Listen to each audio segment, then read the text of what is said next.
I am super delighted to be joined here today at the Star Spot by Emily Levesque. Thanks for being on the show. Thanks for inviting me. So we're going to be talking all about a fascinating star that I am learning more and more about every day called Betelgeuse. And Mhm. just before we went to air, we talked about the variations on pronouncing that name. It's kind of got an interesting history, doesn't it? I'm wondering if you can maybe just start by telling us a little bit about when Betelgeuse was discovered and just some interesting sort of facts about this really unusual star. So when it's discovered is an interesting idea. It's one of the brightest stars in the night sky. Often it's the 10th brightest star, although as we'll talk about, its brightness varies a little bit. So it's hard to think of how it was discovered. Pretty much for all of human civilization, people have looked up and noticed Betelgeuse. That name is derived from an Arabic phrase, and people aren't quite decided on which phrase it comes from. It means either the armpit of the warrior or the hand, or the armpit of the hunter or the hand of the hunter, because Orion is traditionally pictured as a hunter, and it becomes in the constellation one of the hunter's shoulders. So it's spelled differently than Beetlejuice the movie, but a lot of people prefer to say Beetlejuice just because it's the simplest pronunciation, and I tweak it a little into Betelgeuse, but it very much becomes personal preference. Gotcha. Now, it isn't only one of the brightest; it's also one of the biggest by volume. I was just really astounded in preparation for this at understanding just how big by volume supergiant stars are. There's a range, but they're pretty enormous, aren't they? Like, can you give us context compared to the sun in our solar system? Like, what kind of size are we talking about here? Yeah, so Betelgeuse is a type of star known as a red supergiant. And for a red supergiant, it's a pretty typically sized star, but these stars as a group are huge. So if you were to place a star like Betelgeuse where our sun is in our solar system, it would reach out well past the orbit of Mars. A typical red supergiant is 500 to 1,000 times as big in radius as our sun, and there's examples that are 1,500 times, 2,000 times the size of our sun. So they can get truly enormous. So I know when our sun and stars of that magnitude, size, sort of magnitude, die, or as part of their sort of last steps in life, they're expected to sort of balloon out as, I think, a red giant. Mhm. But Betelgeuse is sort of already ballooned out, if you will, to, as you say, the orbit of Mars or beyond, just during its normal lifetime. Yeah, so this is an interesting distinction, and you got the term exactly right. Our sun is eventually going to become a red giant. And this happens when our sun runs out of hydrogen to fuse in its core and switches to fusing helium. That switch means it cools out and puffs up. Betelgeuse is a red supergiant. Astronomers are awful at naming things, but the giant to supergiant distinction is really important, even though the two words are super similar. Betelgeuse is way more massive than our sun. It's lived a much shorter but faster progressing life than our sun. So it's already fusing helium in its core, and it's already done this puff up stage. But because it's so much more massive, it's going to stretch much farther in our own solar, if we were to put it where our sun is in our own system, than our sun ever could. Yeah, so you just touched on what I think is one of the other remarkable features of these super giant stars, which is their lifetime, on the order of, I think, something like 5 to 25 million years or so, which is a blink of the eye compared to our own sun and smaller stars, which tend to live on the billions of years order. And can you just elaborate on why that is, that sort of inverse relationship between size and life expectancy? Yeah, this is something that we know about stars and their masses as a whole, that once you get to really massive stars, a star like Betelgeuse that's 15 times the mass of our sun, they follow this sort of live fast, die young philosophy where they go through these blink of an eye lifetimes of 10 million years. And this has to do with the fusion processes going on in these stars' cores. Their cores are incredibly hot and incredibly dense, so they're able to proceed through fusing hydrogen and then helium and then heavier and heavier elements much faster than our sun would. So they sprint through their whole life cycle in 10, 20 million years, while our sun is going to ultimately be fusing just hydrogen for 10 billion years before it switches to helium. So it really has to do with what that mass does to what's happening in the core of the star. Now, how far into its life is Betelgeuse at the moment? We're not quite certain. We believe that it is almost certainly fusing helium. So it's finished off hydrogen fusion. At that point in its life, it would have been a very bright blue star. It's now turned into a bright red star because it's cooled off and puffed up. And we think it's most likely still fusing helium in its core. It's possible that it could be later in its evolution, that it could have switched to fusing carbon or maybe even heavier elements. Oh, right. But every subsequent fusion stage in a star happens faster and faster. So by the time stars are fusing things right before they end their lives, those things might only take a couple days, literally, or a handful of months. So we are fairly certain that Betelgeuse still has quite a long time to go before it ends its life. And that probably means it's still helium fusing. Right. So it's sort of getting up there in its senior age, but it's not quite ready to kick the bucket just yet. And of course, Exactly. that brings us to the current sort of controversy kicked off, I guess, December of 2019, when scientists started to notice that Betelgeuse was dimming, which some took to mean that it might be about to go supernova. But then this is the third of the interesting features that I wanted to discuss of supergiants. It is a variable star. And so I guess, well, two questions: are all supergiants variable star, or are they more likely to be variable stars if they are that larger size? And then what can you tell us about Betelgeuse as a variable star just on a normal day? Like, forget the recent few months of dimming. Like, what kind of variation in luminosity was Betelgeuse known for? As scientists were learning more about it in the 20th century. Yeah, so most red supergiants are variable. Our assumption is that some to all of these stars undergo sort of low-key variations. So they'll get a little brighter and a little dimmer. It's hard to put this in terms of numbers like percent luminosity or observables, but most of these stars would brighten or dim to the point that like you would never notice if you looked at it with the naked eye. We will measure brightness very carefully with the telescope, and you maybe see the average red supergiant just kind of dimming and brightening and dimming and brightening and dimming and brightening fairly subtly. Betelgeuse was doing exactly that. And we tried to put a sort of typical period or life cycle on this brightening and dimming. And I think it came out to something like 500 days or so. So it was pretty low key, but on the timescale of months, it would get a bit brighter and then a bit dimmer and do that fairly regularly. And that behavior had been really well established. Amateur astronomers and professional astronomers have made a habit of regularly checking in on Betelgeuse's brightness. And for a long time, these sort of small variations were very typical and pretty well understood. So as you said, Betelgeuse has been known, since earliest days of our species, and has been studied extensively in the last 100 years or so.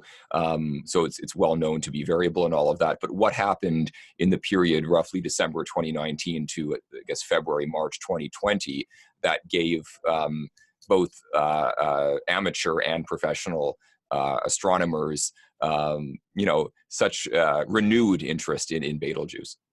Yeah. So in early December, there was a short publication that came out on Betelgeuse. It went onto a website called the Astronomers Telegram, and it was sharing, we've been keeping an eye on this star since October, and it's getting dimmer. It's getting a lot dimmer. It's really getting way dimmer than we've ever seen it manage before. Maybe somebody should check on this. And I think that announcement first went out in early December, and it immediately sparked this wave of curiosity and then a wave of press interest. Because one thing we haven't talked about yet with Betelgeuse is, since it's near the end of its life, it's a very popular contender for the next star that's going to go supernova in Right. our own Milky Way. And absent much other information, I think a lot of people said it's getting dimmer. Maybe that means it's about to die as a supernova. And if it did, it would be this utterly spectacular fireworks show. Like it would be bright enough at night. We think that you could have read by its light. It would be as bright as the full moon. And something like that happening would have been really amazing. So people started fixating on this dimming as, does it mean it's going to blow up? And unfortunately, we didn't really expect that this meant it was going to explode, but it was doing something we couldn't explain, and we couldn't rule that out. So it really sparked our curiosity, and it kept dropping and dropping until I think it hit a minimum brightness in February. What are some of the explanations that researchers began to propose before your team did your look at the surface temperature and came to some conclusions? There were kind of three main ideas that were getting tossed around. The first was that we were just seeing a natural consequence of its normal variability, that maybe it had been happily trucking along in its normal brightening and dimming, and this was just an extra enthusiastic dimming. It was in line with the normal dimming cycle expected for Betelgeuse. It just kept on going. And there are multiple elements that go into why we think these stars brighten and dim. We think that they can sort of pulsate, so they'll kind of shrink and grow semi-periodically over time. And there's longer scale effects. So it was possible that it was just a unlucky combination of normal behaviors that Betelgeuse exhibited. Another idea was something to do with the surface temperature of Betelgeuse. So stars like Betelgeuse have big, enormous convective cells on their surface. And it consists of hot gas getting dragged up from deeper in the star and then cooling off on the surface and falling back. A star like Betelgeuse will have just 3 or 4 enormous convective cells all over its surface. So it looks like this big, weird, boiling star. And that boiling could temporarily mean that the surface might look a little hotter or a little colder than normal.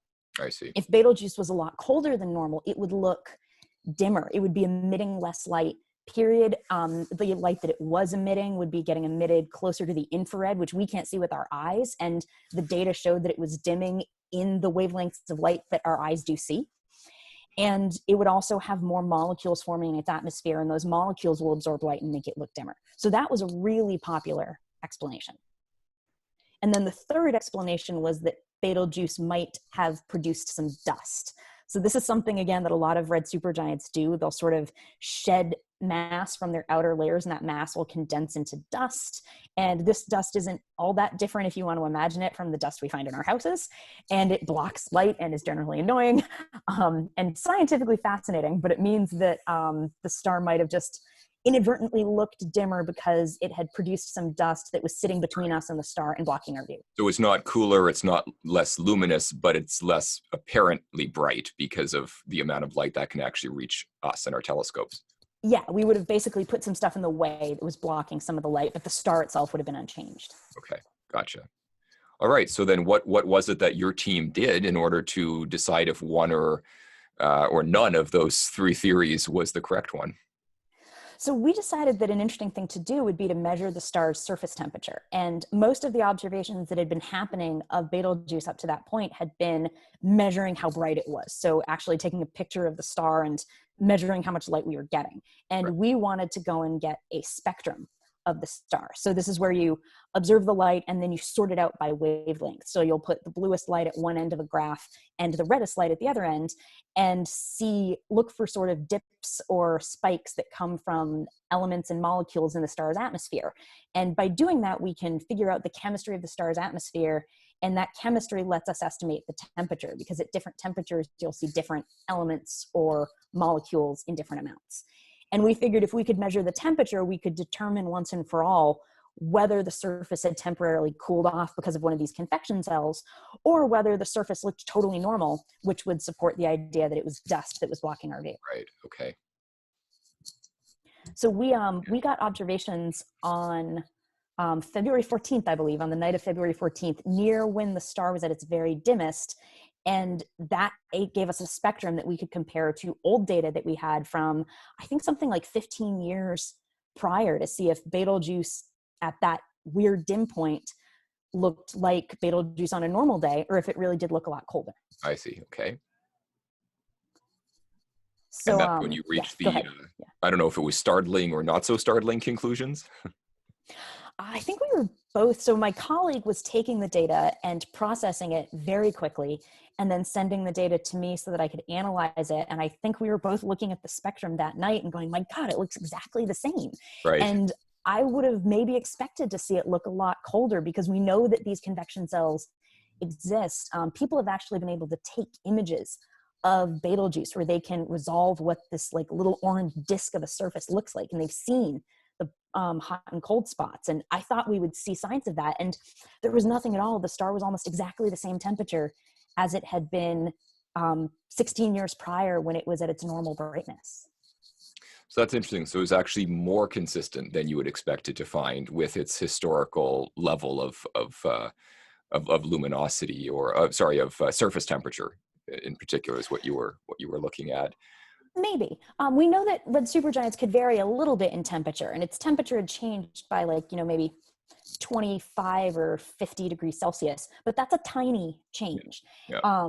And a lot of those sort of variations in brightness that we think come from the star pulsating have nothing to do with the temperature at all. So the star's temperature will stay pretty constant during that time. The convection cell explanation, we would have needed the star to be way colder. Oh, I And see. it clearly wasn't when we looked at it. So that would favor the gas or dust explanation, I suppose, that Betelgeuse had been giving off this what became dust, and it was obscuring the light from reaching us. And was that then sort of enough? Was that the explanation for the entirety of the dimming, as far as your team concluded? We think so. So our observations were focused on the surface of the star, and we couldn't say a great deal about the dust. I know that other people have taken observations, and observations that are still going on, or that are still being analyzed, that specifically focused on the dust. But we were able to show pretty definitively that whatever had caused the dimming, it wasn't a surface temperature effect, because the surface temperature was nearly unchanged. Gotcha. And there are little signatures we can see in the light of Betelgeuse that suggest that there's a lot of dust around it. And it looked like we'd seen signs of that as well. And then I know that other observations came out supporting the idea that Betelgeuse had produced big bursts of dust in the past and could have done so again. Right. Okay. Now, that was, I think, published in early March, late February, early March. What's the current state of Betelgeuse and its dimming now? It's been a month and a half. Has it returned to normal? Is it still dimmer, apparently dimmer, as far as our perspective is concerned? It has actually completely returned to normal. You can actually keep track of its status through amateur observations. There's even little Twitter bots that will post regular updates on how Betelgeuse looks. And it's right back up to, I think, exactly its old brightness now. So whatever caused this dimming, it's now largely recovered. And we think that under the dust explanation, this could be the dust kind of dissipating and basically thinning out so that it's no longer blocking the star this much. But there's a lot for us still to learn about how fast it dimmed and how fast it brightened. And like I said, this data that people have gotten that takes a good look at the dust itself. So there's still questions for us to answer for sure. Okay, so if this happens again, whether it's with Betelgeuse or another star, what would be some more clear-cut indications that yes, it actually is about to go supernova this time? If it's not the apparent dimming of the star, or maybe it is that in combination with other parameters, what would be some of those telltale signs? So this is why we couldn't rule out the idea that it might be about to go supernova. We found it very unlikely, but I would never have said, nope, it's definitely not going supernova tomorrow, because we don't quite know what those signs are going to be. It's very hard to model the very end stages of a star's life. We discover supernovae all the time. And sometimes we can look back, we can find a supernova in the sky and look back at old pictures of that piece of sky and find a star that used to be there. But we've never kind of watched a star blow up, and we've never looked at a star in the last days or something before it exploded. So we don't know what these final death throes look like. It could be that the star gets dimmer. It could be that the star gets brighter. Because of how big these stars are and the physics of like what's going on in their cores, we might see very little sign at all until moments before the star actually explodes. Certainly in the light that we can see with our eyes, it would be very difficult to say exactly what it looks like. Right. So it's a bit of a mystery, and we would love to see a star that we've studied so closely suddenly blow up and go supernova. But until then, we have kind of best guesses and model estimations of how it would look. How does Betelgeuse compare to other stars in our galaxy that have gone supernova in recorded history in terms of how close it is, how big the explosion would be? I guess I'm trying to get a sense of those other supernovas. They didn't harm life on Earth. At least it doesn't appear that they did. They were spectacular events for those around to see them. Would this be more or less the same when Betelgeuse goes supernova, or given its relative proximity, is there some chance that we'd be in some kind of trouble?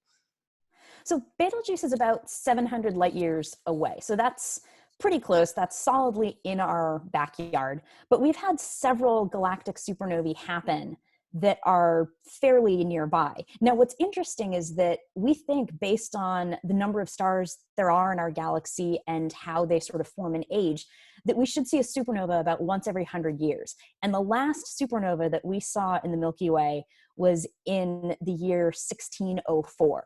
The last supernova, like the kind that Betelgeuse could produce, was in 1572. So these predate the invention of the telescope. Right. We do have historical records of supernovae like that, and they were described as just spectacular. The 1572 supernova is sometimes called Tycho's supernova because Tycho Brahe observed it, and it inspired him to, devote the rest of his career to astronomy. There was a supernova in 1054 that is written about in Chinese astronomy records, Arabic astronomy records, and they describe it as a guest star because it was visible in the daytime sky. It showed up for 2 weeks and then it left, just like a guest. Right. So Betelgeuse would probably be like those, but we have no observational comparison for it in the era of modern astronomy. So it would be amazing to see.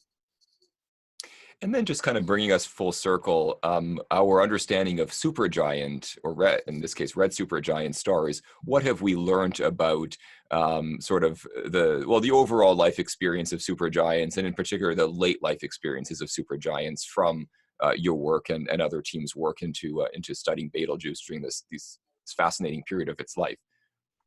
So Betelgeuse is unique largely because it's so close. We can observe it so well and so carefully.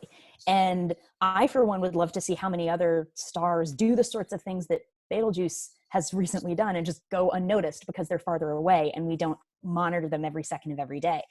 There's amazing observatories that already exist and that'll be coming online in the next couple of years that full time just monitor the brightnesses of stars and see how they change and see if there's dips like this going on. So if we can find other examples, then we can translate it from, hey, we saw this one star do something weird, to now we have a class of stars and we can try and explain it.